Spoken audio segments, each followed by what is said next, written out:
Bienvenido. Estamos por comenzar la lectura del capítulo 7 del Evangelio de Juan. El anterior obviamente fue el 6 y hoy día comenzamos con el 7. Bienvenido. En honor a la hora vamos a comenzar. Capítulo 7, versículo 1. Después de estas cosas Jesús recorría Galilea porque no quería andar en Judea, pues los judíos lo buscaban para matarlo. Galilea, recordemos, es que está al norte de Judea, y Judea era la capital. Judea era la capital de Israel, y el norte estaba Galilea, donde está el mar de Galilea, que sabemos que es un lago. Es como andar en las provincias, en las regiones, no en la capital del país. Entonces Jesús recorría Galilea, porque en Judea, donde estaba el templo en Jerusalén, buscaban para matarlo. Y estaba, dice, cerca la fiesta de los judíos, la de los tabernáculos. La fiesta de los judíos de los tabernáculos. Si ustedes van al Antiguo Testamento, encontrarán varias fiestas, y una de ellas es la fiesta de los tabernáculos, y en eso se estaba festejando en ese tiempo. Entonces le dijeron sus hermanos, fíjense que Jesús tenía hermanos. Cuando hablaba de los discípulos, eran los discípulos, pero Jesús, José y María no se conocieron, o sea, no tuvieron una unión hasta que nació Jesús, y él tenía hermanos, y la Biblia menciona a 4 hermanos. Entonces aquí está hablando de los hermanos. Hay interpretaciones que dicen que son primos, pero la verdad la palabra que usa aquí es hermano, así que no necesitamos irnos por la interpretación más difícil que muchas veces tiene la Iglesia Católica para mantener a María siempre virgen. Pero la Escritura dice que María no conoció a José hasta que nació Jesús, y obviamente después fue un matrimonio normal y tuvieron más hijos, de los cuales menciona 4 hombres y no menciona a las mujeres, pero eran más de 4 porque había también hermanas. Entonces le dijeron a su hermano: sal de aquí y vete a Judea, para que también tus discípulos vean las obras que haces. Porque nadie hace algo en secreto y al mismo tiempo procura darse a conocer. Ya que hace estas cosas, manifiéstate al mundo. Porque ni aun sus hermanos creen en él. Recordemos que Jesús, como decía, tenía hermanos. Los hermanos no creían en él. Después creyeron, y de hecho hay 2 cartas escritas que son por los hermanos de Jesús. Uno es Judas, que está en la carta de Judas, y el otro es Santiago. Fíjense que en estos pasajes nos enseña la forma que se conducía Jesús. Él no se conducía según tuviese más fama o menos fama, si tuviese más discípulos o menos discípulos, sino que vamos a ver aquí que la forma de conducir su ministerio, y como tiene que ser, es de la siguiente forma. Veamos el versículo 7-6. Jesús le dice: mi tiempo aún no ha llegado, pero vuestro tiempo siempre está dispuesto. O sea, nosotros pensamos que las cosas tienen que ser inmediatas. En el momento que tenemos una buena estrategia podemos hacerlo, pero el Señor dice: mi tiempo no ha llegado, pero vuestro tiempo siempre está dispuesto. En el fondo nos está enseñando que Él hacía las cosas según la voluntad y según la guía del Espíritu. No era un razonamiento humano desconectado de Dios, del Padre. Él tenía un razonamiento que estaba conectado con el Padre. El razonamiento humano dice: oye, si tú haces todos estos milagros, anda a Judea y preséntate y hazte famoso. Y el Señor le dice: mi tiempo aún no ha llegado, pero vuestro tiempo siempre está dispuesto. Y todos los que queremos servir al Señor tenemos que saber nuestro tiempo. No podemos anticiparnos a los tiempos. Vemos el caso, por ejemplo, de Moisés. Moisés fue escogido por Dios, fue un niño hermoso, lo escondieron 3 meses sus papás, porque había un edicto o una ley que había que matar a todos los hijos hombres que nacieran en Egipto de los hebreos. Ellos lo protegieron y a los 3 meses lo pusieron ¿cómo se llama? Por eso le pusieron el nombre Moisés, en un canastito, y al final lo adoptó la hija del faraón, y se lo dieron como nodriza a su madre. Y Moisés, de alguna forma, a los 40 años, él sabía que por medio de él Dios iba a liberar al pueblo de Israel de manos de los egipcios, y él trató de hacerlo con sus propios medios antes de tiempo. Y lo que consiguió fue matar y asesinar a un egipcio, tras lo cual huye al desierto y está 40 años en el desierto. Y cuando Dios lo llama ya a los 80 años, realmente ahora era el tiempo del que él hiciera la obra de Dios. Y en ese momento él ya no estaba tan impetuoso y con tantas ganas de hacer las cosas, le costó un poco, pero al final la hizo. Entonces nosotros tenemos que pensar que las cosas, cuando las hacemos en el Señor, tienen un tiempo, y tenemos que conocer ese tiempo. No es según nuestra estrategia humana, sino que en el tiempo que Dios quiere que se hagan las cosas. En el versículo 7:7 vemos que dicen: no puede el mundo aborreceros, pero a mí me aborrece, porque yo testifico de él, que sus obras son malas, o que sus obras son perversas. Una de las cosas que era aborrecido el Señor era porque decía la verdad. Y no siempre la verdad es agradable. No siempre al que dice la verdad se gana la simpatía o se gana las felicitaciones de las personas. Entonces muchas veces la verdad produce un rechazo, y es por eso que el mundo, cuando habla del mundo del sistema, lo aborrece a él. Por eso procuraban matarlo. El sistema no lo amaba, él lo quería matar.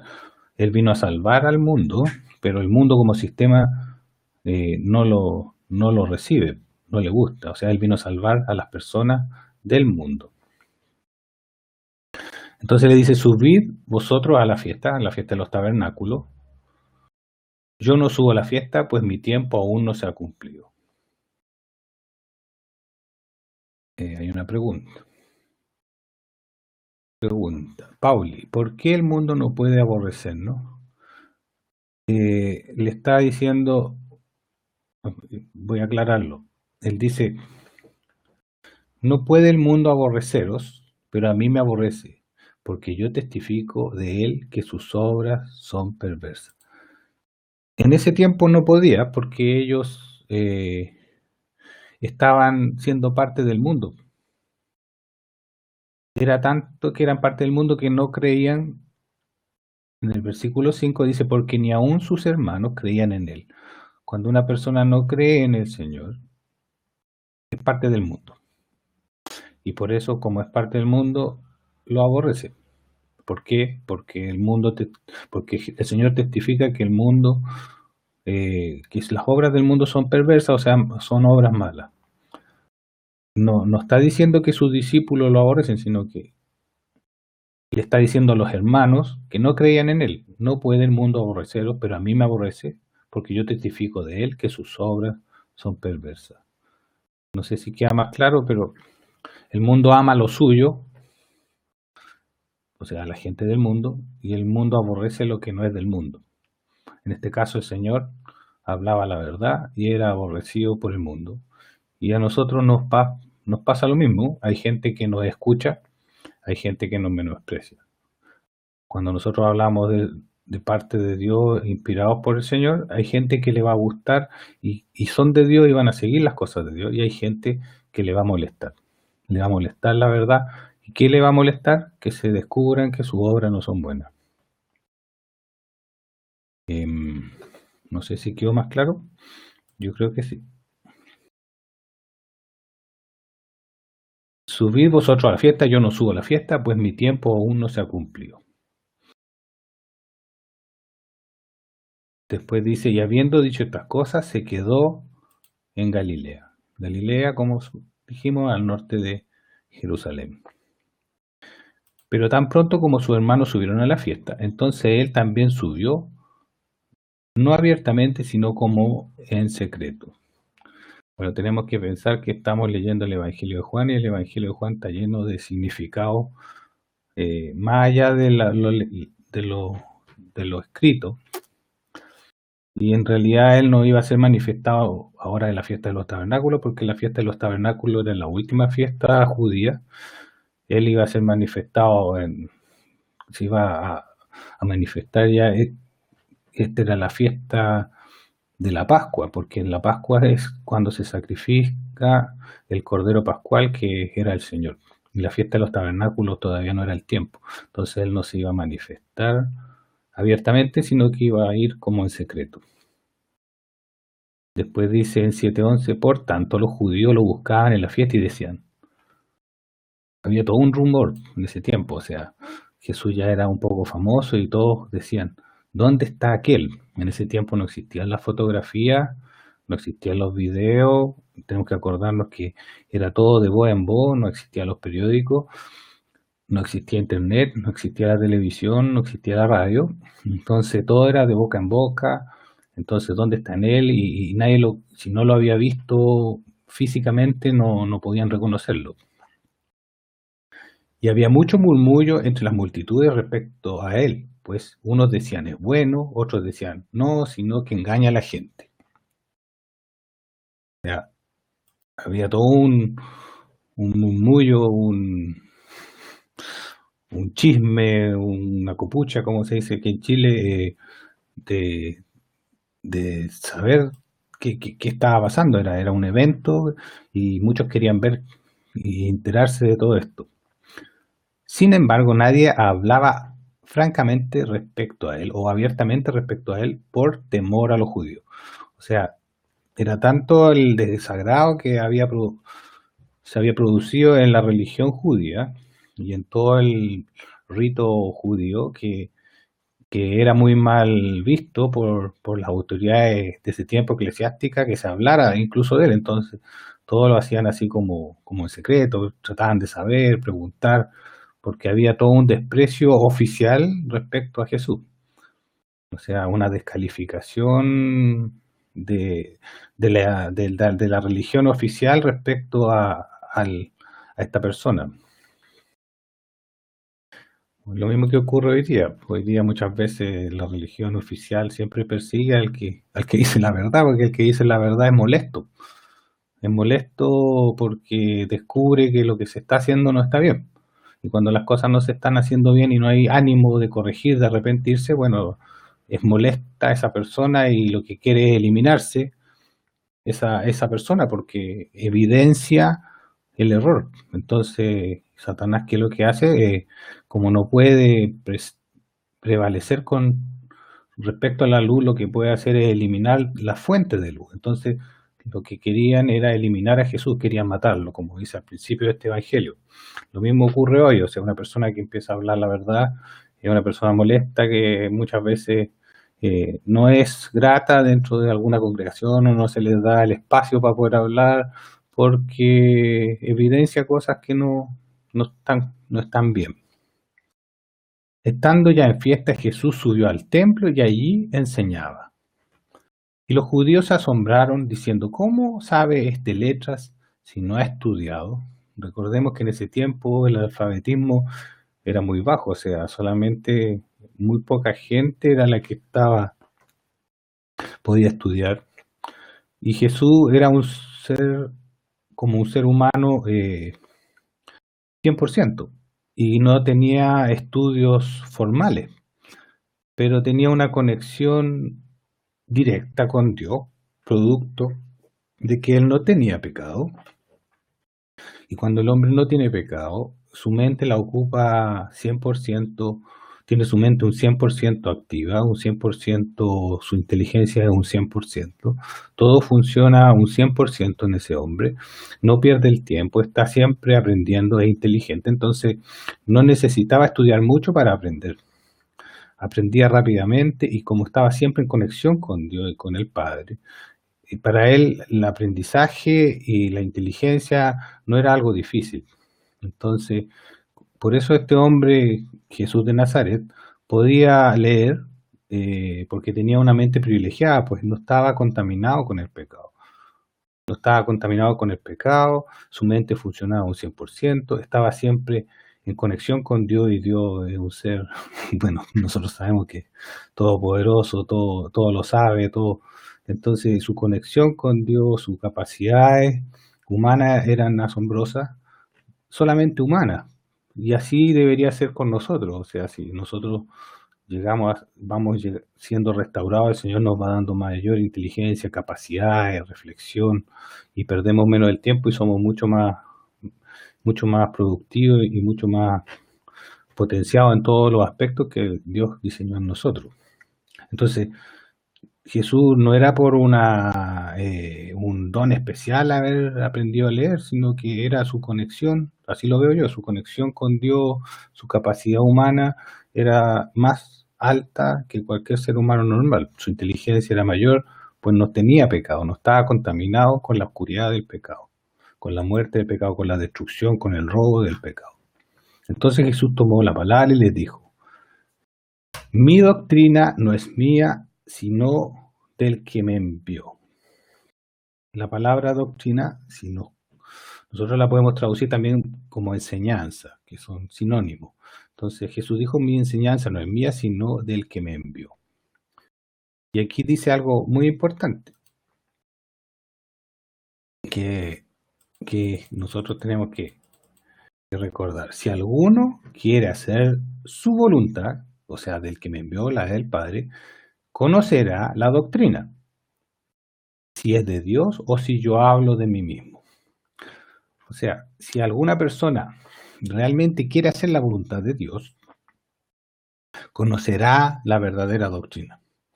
O sea, ¿por qué hay tantas doctrinas, tantas enseñanzas diferentes en tantas religiones y tantas denominaciones cristianas que realmente creen en el mismo Señor? ¿Por qué hay tanta diferencia entre tantas doctrinas? Es porque en alguna medida no todos quieren hacer la voluntad de Dios. Entonces, manipulan, mueven, interpretan la doctrina de tal manera en que les queda cómoda. Todos tenemos la tendencia humana de acomodar la verdad para quedar bien nosotros. Por eso el Señor dijo: el que quiere seguirme, tome su cruz y sígame. Y Él dijo que Él es la verdad. Entonces nosotros, si queremos seguir la verdad, tenemos que estar dispuestos a no hacerlo a la comodidad personal, a la gloria personal, a la conveniencia personal, sino que tiene que estar uno dispuesto a tomar la cruz. Y si la doctrina enseña algo que me contradice, bueno, tengo que amar más la verdad que a mí mismo. Por eso dice: si alguno quiere hacer la voluntad de Dios, conocerá la doctrina. O sea, si una persona realmente quiere conocer la verdadera doctrina, la va a conocer siempre y cuando quiera hacer la voluntad de Dios. Y la va a ir conociendo, si la quiere hacer la voluntad al 100%, la conocerá al 100%. Si la quiere hacer al 60%, la conocerá al 60%. Si la quiere conocer al 10%, la conocerá al 10%. Entonces, si alguno quiere hacer la voluntad de Dios, conocerá la verdad. Si no, no la va a conocer. 7:18. Y aquí dice: el que habla de sí mismo busca su propia gloria, pero el que busca la gloria del que lo envió, este es verdadero y en él no hay injusticia. Y aquí enseña otro principio, que es para saber si uno está hablando de parte de Dios o está hablando de parte de uno mismo. Cuando uno busca su propia gloria, está hablando de parte de sí mismo. Cuando busca la gloria del que lo envió, o sea, la gloria del Señor, la gloria de Dios, uno es verdadero y no hay injusticia en uno. Cuando uno está enseñando, hay una tendencia natural en nosotros a quedar bien. Entonces, si esa tendencia natural no la crucificamos, no la dejamos en la cruz, no podemos ser fieles testigos del Señor. Entonces, el que habla de sí mismo busca su propia gloria. O sea, el que habla de sí mismo quiere exhibirse y ponerse en el centro y que lo escuchen y que lo oigan. Pero en realidad,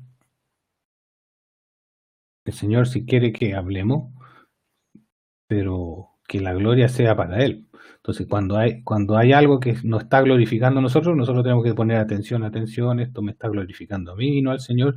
En realidad, no estoy hablando inspirado de parte de Dios, estoy hablando inspirado de parte de mi carne, porque lo que está quedando grande y precioso aquí es mi carne.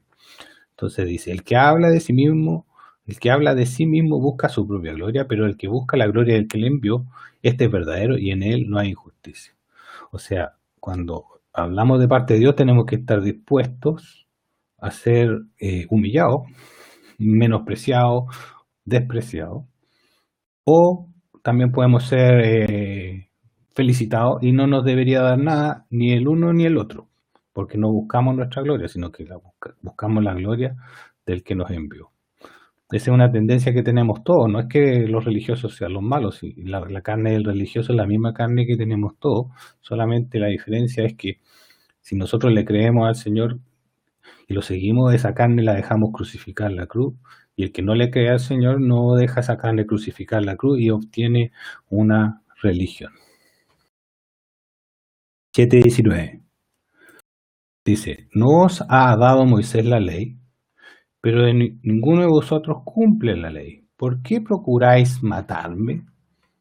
La gente respondió, demonio tienes. Es un insulto enorme. ¿Quién procura matarte? Esa es la hipocresía del hombre, porque en realidad sí querían matarlo, pero le dicen, oye, no seas perseguido, ¿quién te quiere matar? Eso no es verdad, o sea, como te lo dirían hoy día. Pero en realidad sí lo querían matar. Y él, como dice la verdad, dijo, ¿por qué procuráis matarme? Y recibe de respuesta mentira. La gente la gente del mundo habla cosas malas, recibe dos mentiras. Primero, que tiene demonio. Y como va a tener demonio, se ha hecho puras cosas buenas.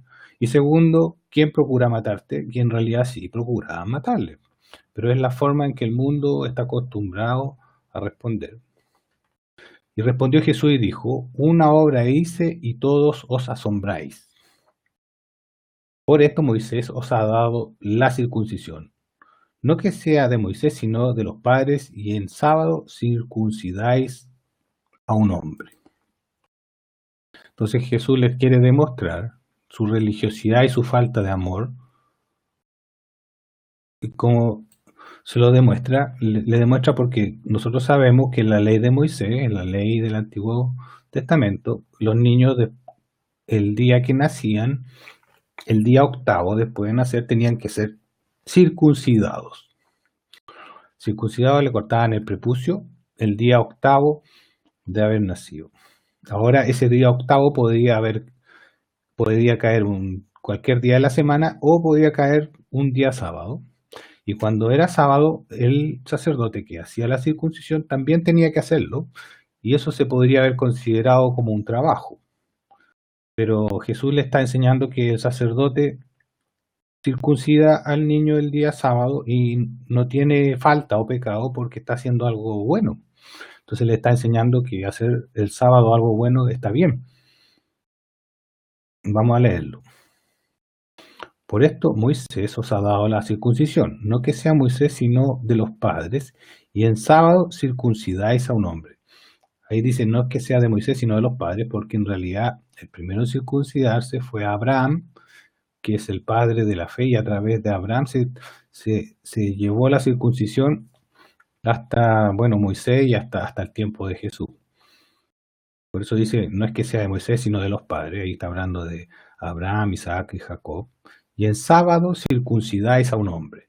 Si un hombre recibe la circuncisión en sábado para que no sea quebrantada la ley de Moisés, os enojáis conmigo porque en sábado sané por completo a un hombre. O sea, le está mostrando la insensatez de ellos, su religiosidad y su ceguera. Porque el propósito de Dios es que hagamos el bien. Entonces, si un sábado un niño tiene que ser circuncidado para no transgredir la ley, que tiene que ser el día octavo, ¿por qué se enojan con él que sanó a un hombre completamente un día sábado y ellos lo quieren juzgar porque quebranta la ley? Entonces Jesús le dice, no juzguéis por la apariencia, sino juzgad con justo juicio. O sea, el Señor no nos quiere juzgando por la apariencia, sino con justo juicio. Así nos quiere el Señor, con entendimiento, con justo juicio, con misericordia. Después en el 25 dice, decían entonces algunos de los de Jerusalén, ¿no es este a quien buscan para matar? Fíjate que aquí ya están diciendo que lo buscan para matar y le estaban contradiciendo que ¿quién te busca para matar? O sea, así es la respuesta del mundo, con hipocresía, con doble sentido, con mofa.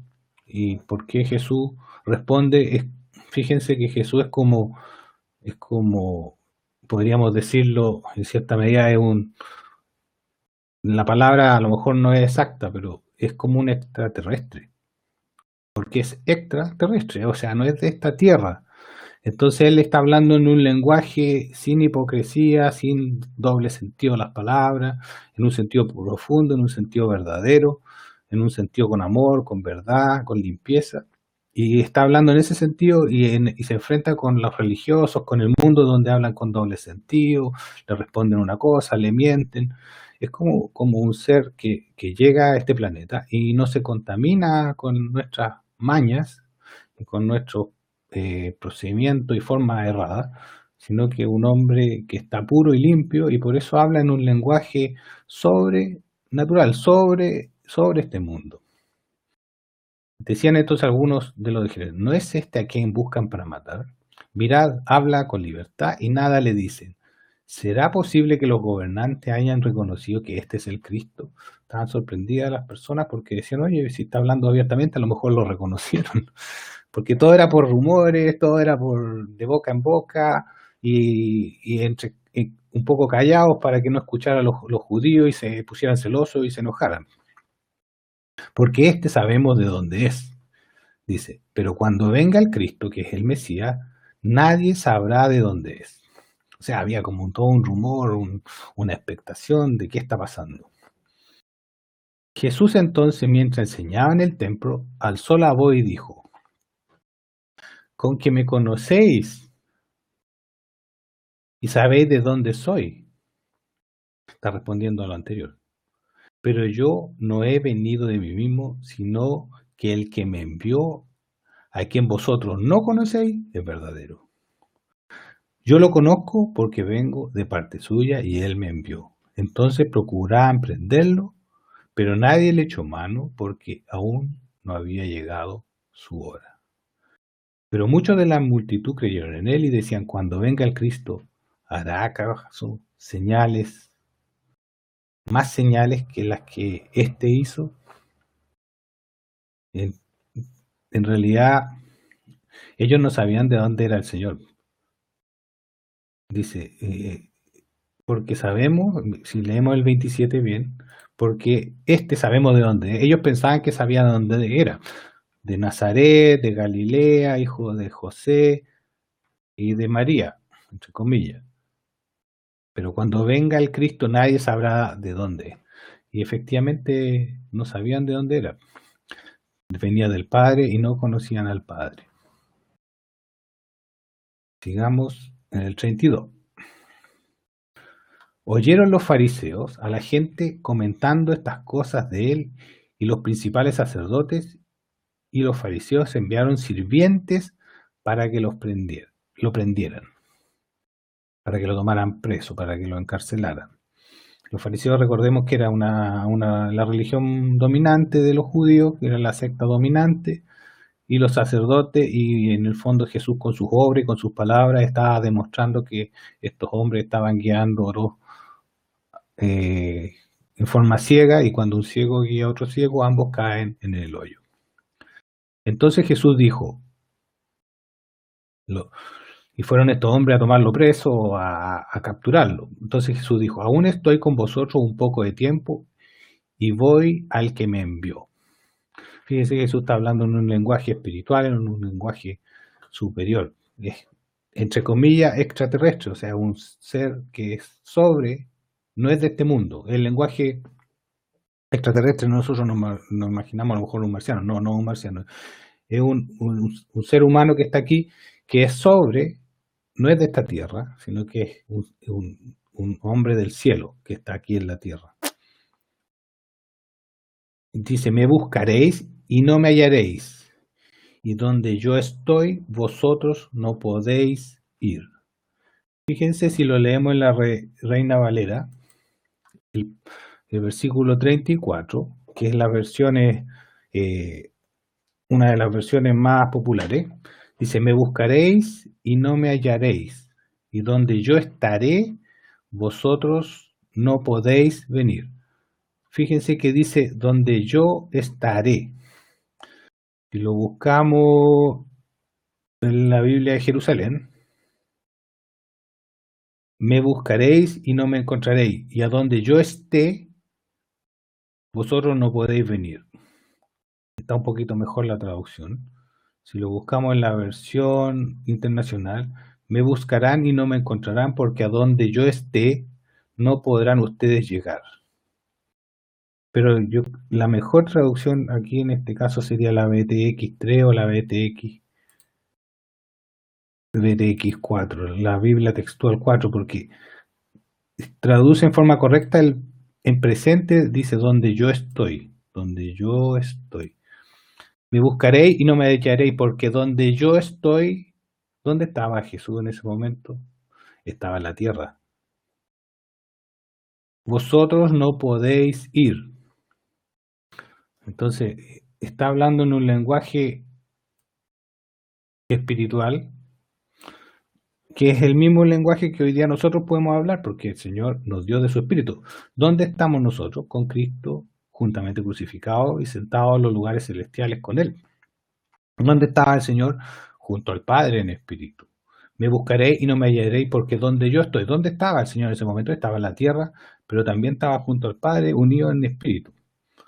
Donde yo estoy, vosotros no podéis ir. ¿Por qué no pueden ir? Porque todavía no está abierto el camino al Padre. Él es el camino al Padre, y cuando Él murió, recordemos que el templo, que tenía un lugar que era el lugar santísimo, que era el lugar donde estaba el Padre, donde estaba Dios, tenía un velo, y cuando Él murió se rasgó el velo desde arriba hacia abajo. Entonces, lo que está hablando aquí es en presente. Dice, me buscaréis y no me hallaréis, porque donde yo estoy, vosotros no podéis ir. Él no puede ir aún, porque Él no ha sido levantado, no ha sido glorificado.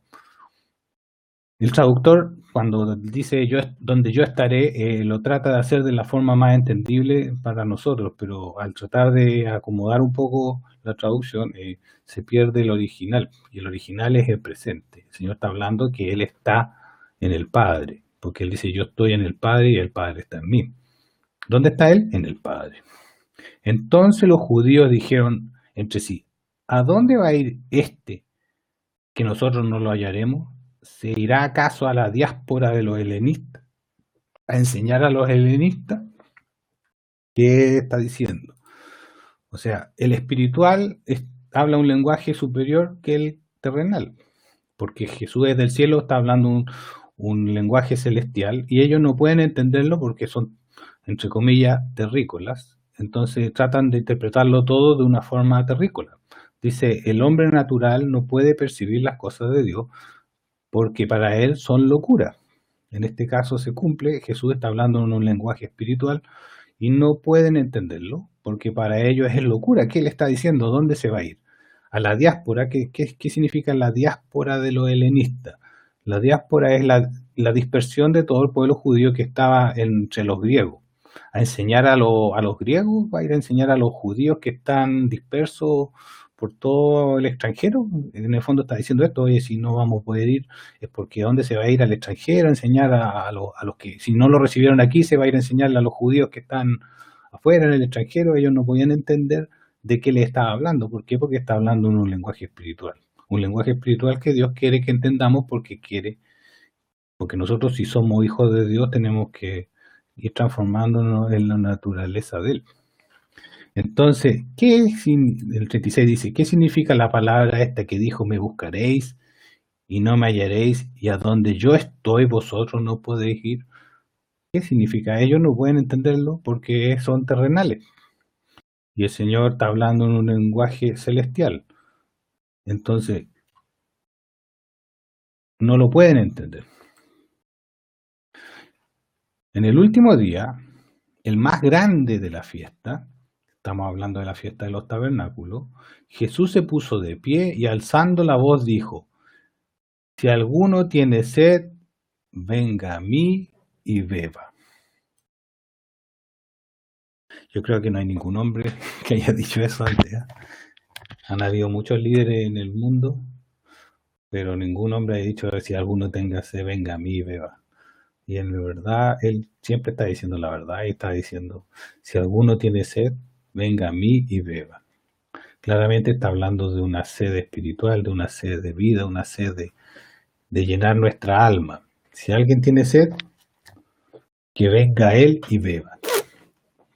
Y aquí hay un pasaje precioso que la otra vez compartíamos en una reunión con un hermano, dice, el que cree en mí, como dice, o como dijo, como dice la Escritura, el que cree en mí, como dice la Escritura, aquí está mejor la traducción de la Reina Valera, porque dice, el que cree en mí, como dice la Escritura, porque la Escritura dice, no dijo, dice, porque siempre está presente, el que cree en mí, como dice la Escritura, ríos de agua viva correrán de su vientre. El que cree en mí, como dice la Escritura, o dijo la Escritura, de su vientre fluirán ríos de agua viva. La otra vez compartíamos este versículo. Esta coma, tenemos que acordarnos que en la Biblia no existen las comas, no existen las puntuaciones, no existen. El Nuevo Testamento está escrito en griego koiné. El griego koiné en el tiempo de Jesús, en el tiempo que se escribieron esto, que fue un poquito posterior, estos evangelios, existían las letras solamente en mayúsculas y entre palabra y palabra no se dejaban espacio, era todo de corrido y no existían ni los puntos, ni las comas, ni los signos de exclamación, ni los signos de interrogación. Entonces, todos estos signos de exclamación, las comas, los puntos, son todos agregados por el traductor para que nosotros podamos entender. Entonces, en esa agregada del traductor pueden haber algunos errores y malas interpretaciones. Entonces, esta coma que se ve aquí, el que cree en mí, como dice la Escritura, esto debería decir, el que cree en mí, como dice la Escritura, ríos de agua viva correrán de su vientre. O sea, tenemos que creer en él, Jesús, que dice la Escritura. Hoy día se predican muchos Jesús diferentes unos de otros. Mientras más cercana sea nuestra visión al verdadero Jesús, del que da testimonio la Escritura, la Biblia, ese Jesús, si le creemos a ese Jesús, de nosotros correrán ríos de agua viva desde nuestro vientre. Y nuestro vientre, de la fecundidad de nosotros, saldrán ríos de agua viva que no solamente son para nosotros, sino que para compartir al mundo, para salvar a las personas, para compartir a la iglesia, para que la iglesia dé fruto y sea algo precioso que pueda dar vida a este mundo que Dios ama tanto. Entonces tenemos que creer en el Jesús de la Escritura.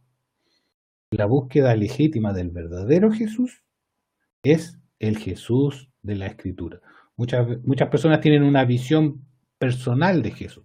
Esa visión personal de Jesús no es válida. La visión tiene que ser concordante con lo que dice la Escritura. Todos podemos tener una visión personal, pero si no es concordante a lo que dice la Escritura, es un Jesús inventado y no tiene poder de darnos ríos de agua viva de nuestro vientre. Es muy importante ir conociendo al verdadero Jesús, el que está escrito aquí en la Escritura. El que estamos leyendo hoy día es el Evangelio de Juan, que tiene una visión celestial, de Jesús. Y Jesús tiene cuatro evangelios que hablan de él. El evangelio de Juan, que es una visión celestial. Está el evangelio de Mateo, que lo muestra como rey. Está el evangelio de Marcos, que lo muestra como un esclavo, como un siervo. Y está el evangelio de Lucas, que lo muestra como un hombre, 100% un hombre. Tenemos que tener una visión completa de Jesús para que de nuestro vientre corran ríos de agua viva y podamos alimentar a la iglesia y darle vida a este mundo. Tenemos que conocer al verdadero Jesús, del cual da testimonio la Escritura. Y esto dijo del Espíritu que habían de recibir los que creyesen en él, pues aún no había venido el Espíritu Santo porque Jesús no estaba aún glorificado. Claro. Nosotros no daríamos ni un río de agua viva si no fuese porque el Señor derrama sobre nosotros su Espíritu. Y ese Espíritu se va a ir derramando hacia las personas en la medida que nosotros vamos conociendo y creciendo y conociendo al verdadero Jesús de Nazaret, el Jesús nazareno que está en la Escritura. Por eso es importante conocerlo como Él es. Y la Escritura, con el Espíritu Santo, nos va dando luz y los vamos viendo realmente como Él es. Y podemos compartir al precioso Jesús que vamos conociendo día a día. Dice 40. Y al oír estas palabras, de entre la multitud decían: verdaderamente este es el profeta. O sea, estaban todos maravillados porque eran palabras asombrosas las que Jesús hablaba. O sea, no hablaba como nadie típico de ahí. O sea, a lo mejor el acento que tenía era un acento galileo, pero lo que estaba diciendo eran cosas asombrosas. Otros decían, este es el Cristo, pero otros decían, ¿acaso el Cristo viene de Galilea? Estaban confundidos. 7:42. ¿No dice la Escritura que Cristo viene de la descendencia de David ahí dice Betlehem, que significa Belén, porque esta traducción lo pone como Betlehem, que es Belén. Betlehem es Belén, y la palabra Bet significa casa y Lehem pan, casa de pan. Ese es el significado de Belén. ¿No dice la Escritura que el Cristo viene de la descendencia de David y de Belén, la aldea de donde era David? Bueno, ellos no sabían que sí, efectivamente, Jesús, como lo muestran las genealogías que hay en Mateo y en Lucas, era de la descendencia de David, y que también la historia de su nacimiento muestra que él nació en Belén. Pero después tuvo que huir a Egipto porque lo quería matar Herodes, y después cuando volvió llegaron a Nazaret a vivir cuando ya Herodes ya había muerto y ya no lo perseguían.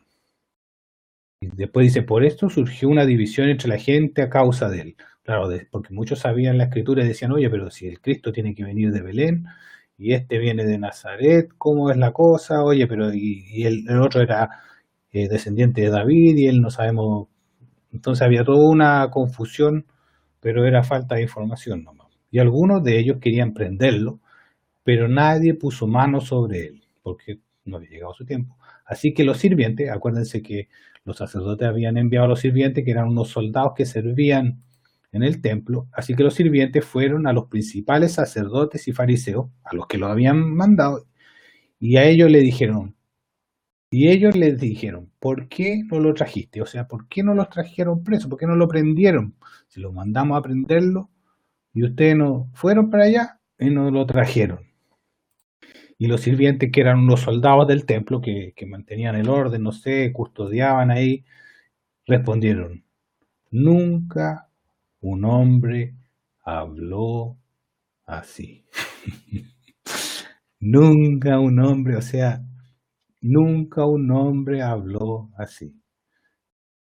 Quedaron maravillados, quedaron asombrados, quedaron divinizados con las palabras, con el amor, con la ternura, con la fuerza, con la gracia, con todo lo que el carácter del Señor, a pesar de que estaba escondido en un cuerpo semejante al nuestro de carne de pecado, pero la gracia, el amor, la firmeza, la claridad mental, y lo que le estaba hablando eran cosas asombrosas, entonces quedaron anonadados, se podría decir, y no pudieron prenderlo. O sea, la forma de expresarse, la forma de hablar, de decir, había una divinidad, había un poder sobrenatural en él, de demostrar a los que podían ver la divinidad de Dios en su carácter, en su forma, en su gesto, en su mensaje. Y dijeron, nunca un hombre habló así. Y efectivamente, nunca en toda la historia de la humanidad un hombre habló así. En toda la humanidad, nunca un hombre habló así. Y a ese hombre nosotros lo esperamos, pacientemente lo esperamos y lo vamos a oír y lo vamos a ver y lo vamos a tocar y lo vamos a abrazar. Y ese hombre murió y vino y nos salvó para que nosotros llegásemos a ser como Él es. Y por eso queremos aprender y conocerlo para que viéndolo a Él seamos transformados por el poder de su Espíritu. Nunca un hombre habló así. Y nunca un hombre va a poder hablar así hasta que Él venga y nos muestre sus maravillas. Y el Señor quiere que nosotros seamos como Él es. Entonces los fariseos les dijeron, ¿también vosotros habéis sido engañados? Y los engañados eran ellos. ¿Acaso alguno de los magistrados o de los fariseos creyó en él? Aquí están poniendo lo típico de la religión, del religioso, que el que tiene que tener el entendimiento y la iluminación es el que guía el clero, lo eclesiástico. ¿Acaso alguno de los magistrados de los fariseos, o sea, de la clase dirigente religiosa, creyó en él? O sea, ¿qué está diciendo ahí? Que hay una clase religiosa que tiene que guiar al otro y ellos no pueden entender por sí mismos las cosas, sino que tienen que preguntárselo a esta clase religiosa. Ese sistema religioso Dios lo aborrece, porque el Señor enseñó que el que quiere ser primero hágase postrero. O sea, el que quiere enseñar tiene que primero hacer y después enseñar lo que Él hace.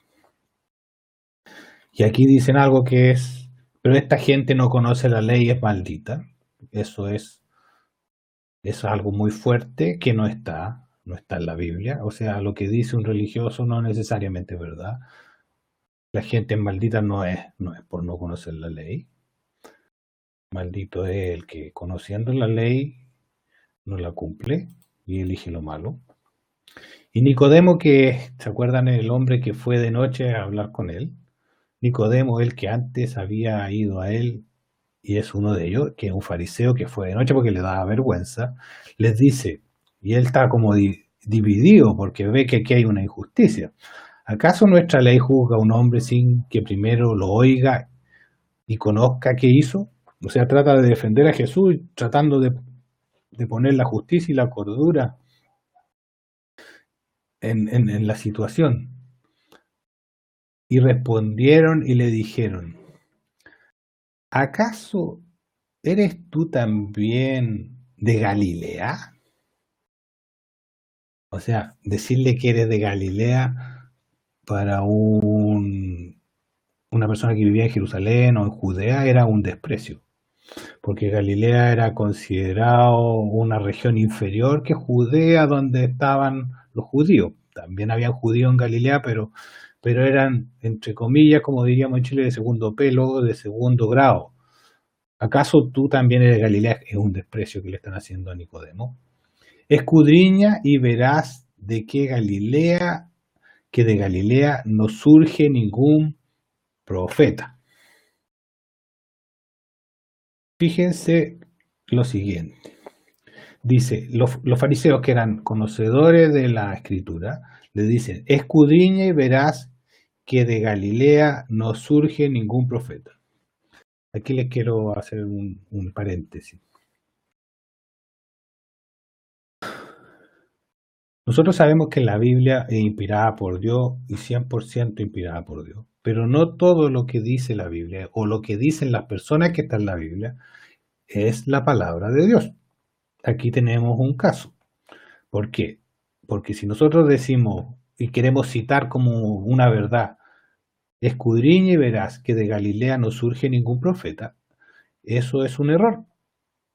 Es un error que tenían los judíos y los fariseos que estaban contendiendo con Jesús. Dice, escudriña y verás que de Galilea no surge ningún profeta. Y si tú realmente escudriñas y ves, sí hay una profecía en Isaías 9:1, lo voy a leer, y 9:2, que sí hay una profecía de que hay un hecho importante en Galilea y está profetizado en Isaías 9:1, 9:2 hasta 9:7 me parece. Dice, pero no habrá siempre oscuridad para la que está ahora en angustia, así como en tiempos pasados hizo que fuera despreciada, en tiempos venideros la hará gloriosa. Tierra de Zabulón y tierra de Neftalí, camino del mar más allá del Jordán, Galilea de gentiles. El pueblo asentado en tinieblas vio gran luz. Vio gran luz. A los que moran en región y sombra de muerte, les resplandeció gran luz. ¿Qué está hablando? De que Galilea, porque es la tierra de Zabulón y de Neftalí, camino del mar más allá del Jordán. ¿Cuál es el mar? Es el lago Galilea.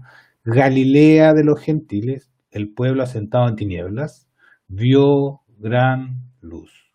Aquí está profetizado que Jesús iba a estar en Galilea, en tierra de Zabulón y de Neftalí. Zabulón y Neftalí eran dos de los hijos de, de Israel, de Jacob, y correspondía a la región de Galilea.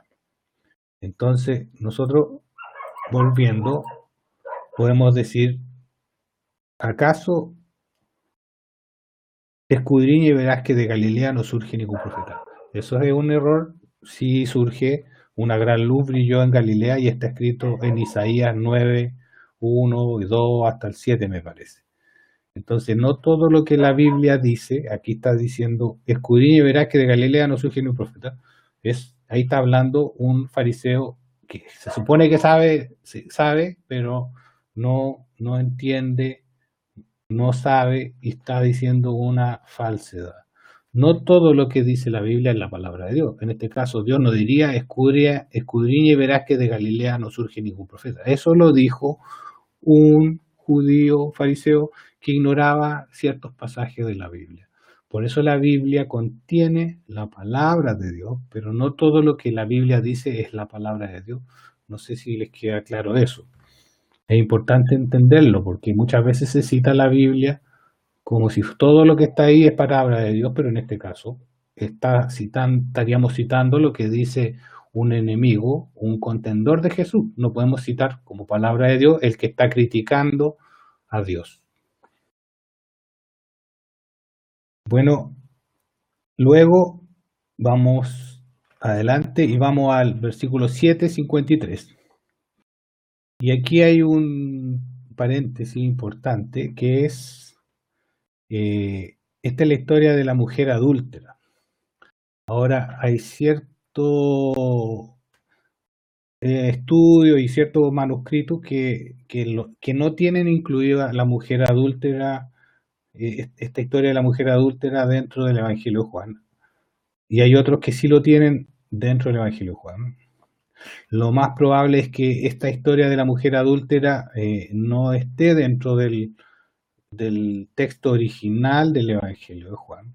Si bien es cierto, casi todo lo que he leído de casi todos los eruditos es que sí correspondería a algo que sí Jesús ocurrió. Y como lo escriben los traductores no hallaron dónde colocarlo, lo pusieron en esta parte del Evangelio de Juan. Otros dicen que lo pusieron en Lucas. Entonces, si bien la historia de la mujer adúltera es una historia real y verídica, no, lo más probable es que no esté dentro del Evangelio de Juan y justo en este apartado. Es por eso que se van a dar cuenta que en algunas traducciones, como la traducción textual o parece que en las últimas de la NBI, no está la mujer adúltera. Y hay algunas.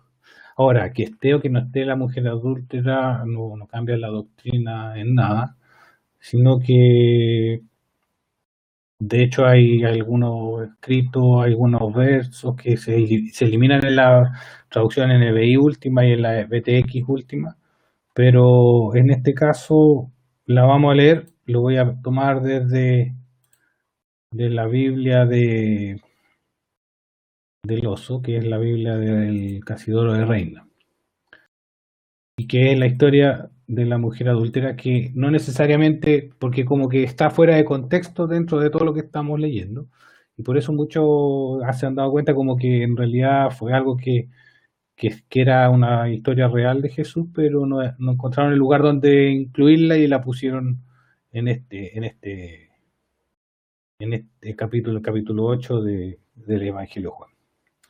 Y dice, y Jesús se fue al monte de la Oliva, y por la mañana volvió al templo, y todo el pueblo vino a él, y sentado a él les enseñaba. Entonces los escribas y los fariseos le traen una mujer tomada en adulterio, y poniéndola en medio le dicen, Maestro, esta mujer ha sido tomada en el mismo hecho adulterando. En la ley, en la ley de Moisés nos mandó apedrear a tales, mandó apedrear a las tales. Tú pues, ¿qué dices? Bueno, en primer lugar, en la ley de Moisés no está solamente apedrear a la pura mujer, tendrían que haberlo apedreado al hombre y a la mujer. Entonces, aquí hay un error. Tienen que ser los dos adúlteros, o sea, ellos están leyendo la ley de una forma, entre comillas, si dijéramos el lenguaje moderno, una forma machista, porque la ley de Moisés no dice que hay que apedrear a la mujer, tendrían que ser apedreados ambos. Maestros decían tentándole para poder acusarle, pero Jesús inclinando hacia abajo escribía en tierra con el dedo. Y como perseveraban preguntándole, se enderezó y les dijo, el que de vosotros esté sin pecado sea el primero en arrojar la piedra contra ella. Y volviéndose a inclinar hacia abajo, escribía en tierra. Oyendo pues ellos esto, redarguidos de la conciencia, se salían uno a uno, comenzando de los más viejos hasta los postreros, y quedó solo Jesús y la mujer que estaba en medio. Y enderezándose Jesús, y no viendo a nadie más que a la mujer, le dijo, Mujer, ¿dónde están los que te acusaban? ¿Ninguno te ha condenado? Y ella dijo, Señor, ninguno. Entonces Jesús le dijo, Ni yo te condeno, vete y no peques más. Fíjate que el mandamiento del Señor es no peques más. Y cuando uno le cree al Señor, tiene el poder sobre el pecado. Porque el pecado no nos vence en la gracia cuando nosotros le creemos al Señor. No peques más, le dice. Y la mujer, si le cree al Señor, va a tener el poder sobre el pecado. Esa es la gracia del Señor. Por eso dice, de ningún modo, dice, andad en el Espíritu y de ningún modo satisfagáis los deseos de la carne. Para tener poder, para no satisfacer los deseos de la carne, para combatir contra los deseos de la carne, lo que primero hay que hacer es andar en el Espíritu. Si uno no anda en el Espíritu y trata de contener su carne sin la guía del Espíritu, va a ser algo muy difícil y tedioso, y lo más probable es que fracasemos. Por eso el Señor dice, a través de Pablo, lo dice en una de sus cartas, dice, andad en el Espíritu y de ningún modo satisfagáis los deseos de la carne. O sea, para vencer sobre la carne, lo primero es andar en el Espíritu, y luego la carne es vencida. Pero si uno trata de vencer la carne sin ser guiado por el Espíritu, sin ser obediente al Señor, sin fe, sin creerle, lo más probable es que sea vencido. Entonces, esta historia de la mujer adúltera es una historia que se considera como una historia verdadera y verídica, que en alguna forma trataron de colocarla en alguna parte, y algunos escribas la pusieron en este lugar. Pero es una historia como que es como un lunar que no está en todo el contexto del texto y de lo que se está hablando. Si bien es una historia que lo más probable es que es 100% verídica y representa también el carácter del Señor, aprendemos dos cosas. Primero, que la ley la interpretaban como querían los fariseos, porque la ley no decía apedrear a la mujer, sino que apedrear al hombre y a la mujer, a los dos adúlteros. Y segundo, el Señor, cuando dice no pequen más, le está diciendo algo que es posible. porque no le va a decir algo imposible. Entonces el Señor cuando le dice no pequen más y esa mujer le cree a Jesús y cree sus palabras, tiene el poder de vencer el pecado. Y eso es nosotros, si oímos al Señor con fe, podemos vencer el pecado. Porque para eso vino, para hacernos libres del pecado. Si nosotros permanecemos en sus palabras, conoceremos la verdad y seremos verdaderamente libres. Así dice. Llevamos exactamente 1 hora. A lo mejor podemos terminar con esta parte para avanzar del 8:12 al 8:30. Estar avanzado. Y les habló Jesús otra vez diciendo, aquí me gusta cómo pone esta traducción, dice, yo soy, porque cuando dice yo soy Jesús, está hablando el nombre de Dios. Yahvé o Jehová, como vimos, es el nombre de Dios que dice, yo soy. Yo soy. Dice, yo soy, o sea, el nombre Yahvé o Jehová, o el Señor, yo soy la luz del mundo. Y el que me sigue no andará en tinieblas, mas tendrá la luz de la vida. Y esa es una promesa, y el Señor es nuestra luz. Entonces los fariseos le dijeron, tú de ti mismo das testimonio, tu testimonio no es verdadero. En la ley estaba escrito que para que algo fuera verdadero tenían que haber 2 testigos. Entonces ellos están citándole la ley del Antiguo Testamento y le dicen, si solamente él da testimonio de sí mismo, su testimonio no es verdadero. Y Jesús responde y les dice, aunque yo doy testimonio de mí mismo, mi testimonio es verdadero porque sé de dónde he venido y a dónde voy, mas vosotros no sabéis de dónde vengo y a dónde voy. O sea, él está diciendo mi testimonio verdadero porque yo, en el fondo yo soy celestial y yo sé de dónde vengo y a dónde voy y ustedes no pueden conocerme a mí porque ustedes son terrenales. No saben ni a dónde, ni a dónde vienen ni a dónde van. Yo sé de dónde vengo y a dónde voy y ustedes no saben ni a dónde vienen ni a dónde van. Vosotros, según la carne, juzgáis, mas yo no juzgo a nadie. Y si juzgo, mi juicio es verdadero porque no soy solo, y aquí está diciendo, sino que yo y el que me envió el Padre, Entonces está diciendo aquí además que él no es solo, sino que también está unido al Padre, o sea, son 2 que dan testimonio de él, que es él y el Padre. Y esos testimonios son verdaderos, porque ya no es uno, sino que son 2. Y en nuestra ley está escrito que el testimonio de 2 hombres es verdadero. Entonces le está mostrando que en realidad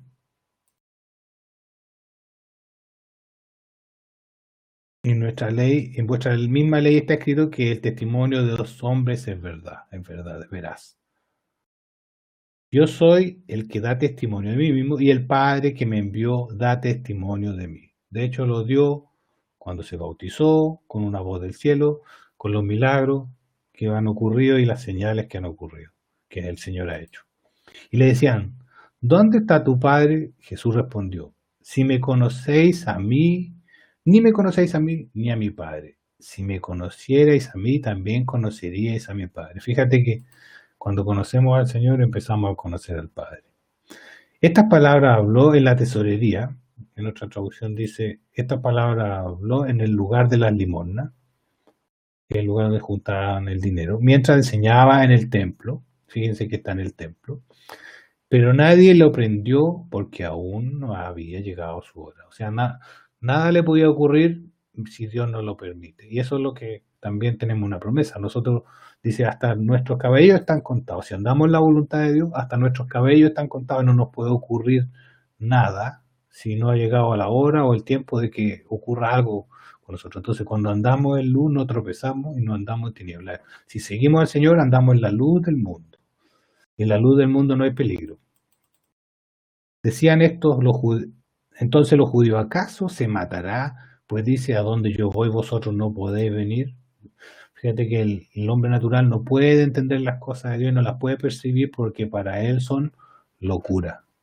Y les decía, vosotros sois de abajo. Aquí, Señor, es explícito, está enseñando el hombre terrenal y el hombre espiritual. Y les decía, vosotros sois de abajo. Yo soy de arriba, vosotros sois del mundo, yo no soy de este mundo. Aquí está hablando el hombre espiritual y el hombre terrenal.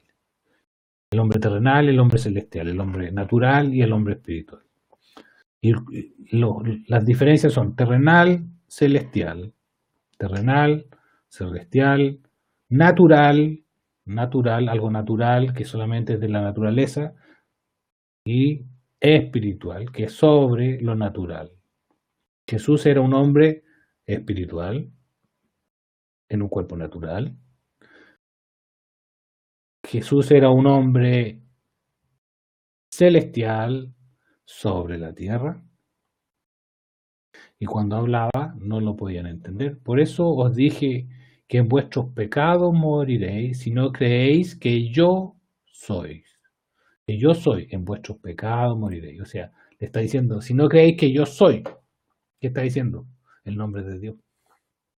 Si no creéis que yo soy Jehová, si no creéis que yo soy Yahvé, si no creéis que yo soy, en vuestro pecado moriréis. El que cree que Él es Dios, que Él es el Señor, que Él es el Hijo de Dios, pasado de muerte a vida. Pero ellos decían, ¿tú quién eres? Jesús les dijo, ¿qué os digo desde el principio?